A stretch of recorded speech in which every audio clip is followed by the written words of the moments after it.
Ship arrests and Indian maritime law. The safety of the people shall be the highest law. Marcus Tullius Cicero.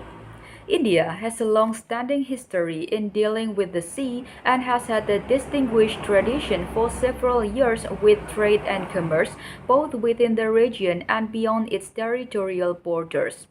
India's maritime history dates back to 3rd millennium BCE, and since then many ships have sailed from India and to India. Therefore, though there is no codified law as the one which exists today, the custom and regulation concerning sea and maritime activities have been in existence since time immemorial.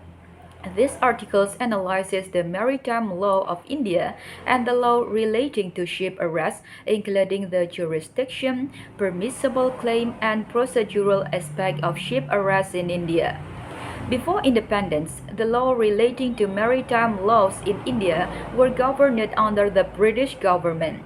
The Coasting Vessel Act 1838, Inland Steam Vessel Act 1917, and etc. are some of the regulations which deal with various aspects of maritime in India. Meaning of maritime law. In simple words, maritime law is a set of rules and regulations which govern the matters relating to sea and ship. It is also known as admiralty law. Numerous legal luminaries have provided their definition of the term maritime law. Some of them are as follows. Professor Grant Gilmore and Charles Black in their Law of Admiralty define maritime or admiralty law as the following.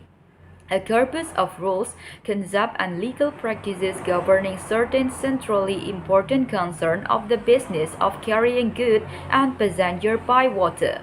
Black's Law Dictionary defined maritime law as the body of law governing marine commerce and navigation, the carriage at a person of and property, and marine affairs in general, the rules governing contract, tort, and workers' compensation claim or relating to commerce on or over water.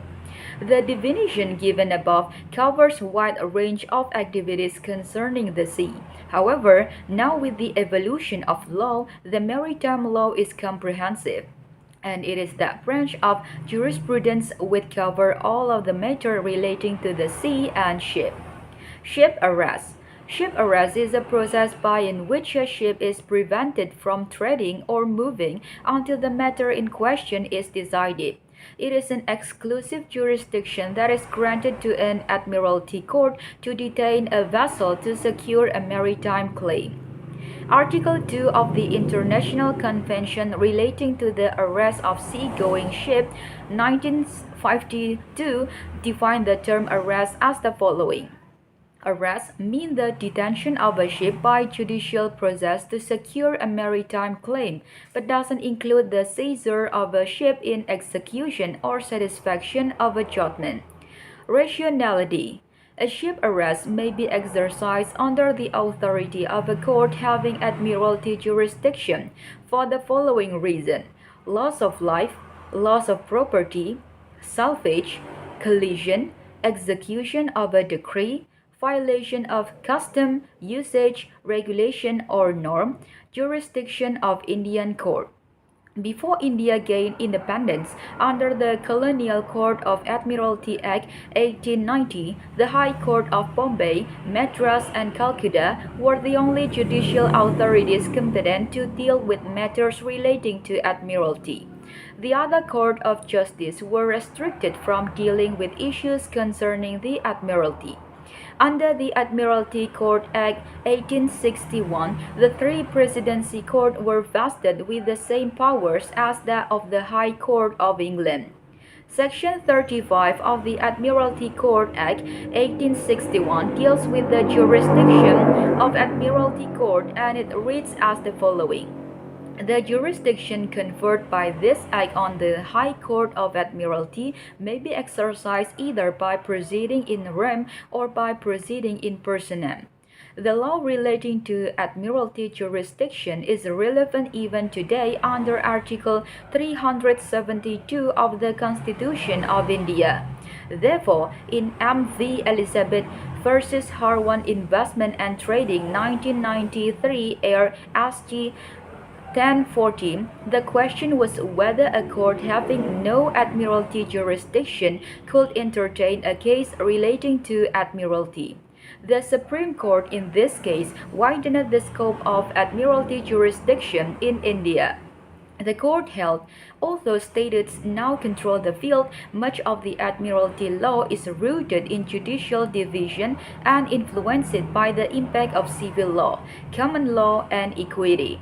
The ancient maritime codes like the Rhodian Sea Law, the Basilica, the Exercise of Jerusalem, the Rolls of Oleron, the Laws of Bisbee, the Hanseatic Code, the Black Book of the British Admiralty, Consueto del Mar, and others are, apart from stated, some of the sources from which the law developed in England.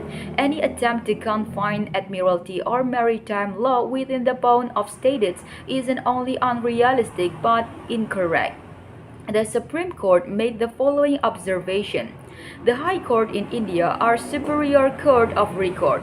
They have original and appellate jurisdiction. They have inherent and plenary powers unless expressly or impliedly barred and subject to the appellate or discretionary jurisdiction of this court. The High Court have unlimited jurisdiction, including the jurisdiction to determine their powers. Further, in this case, the International Convention for the Unification of Some Rules Regarding Arrest of Seagoing Ships 1952 was also made applicable to India, although it was not ratified. Similarly, in MVC's success case, the Supreme Court held that the principle laid down in 1999 Geneva Arrest Convention could be applied in India on matters concerning admiralty. In India, the Admiralty Act 2017 was enacted on 9 August 2017 to consolidate the laws relating to admiralty. The Act implemented repeals all the outdated provisions relating to admiralty. As per Section 3 of the Admiralty Act 2017, the jurisdiction concerning admiralty matters shall be vested in the respective High Court, and the court shall exercise their authority within the territorial waters of their jurisdiction. Therefore, now the scope of admiralty jurisdiction has been widened, and apart from the Presidency Court, the following courts have jurisdiction to deal with admiralty matters: High Court of Gujarat, High Court of Andhra Pradesh, High Court of Orissa, High Court of Kerala. Permissible claim.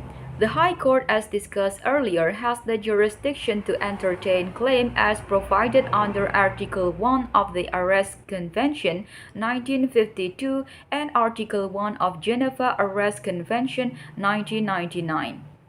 Thank you.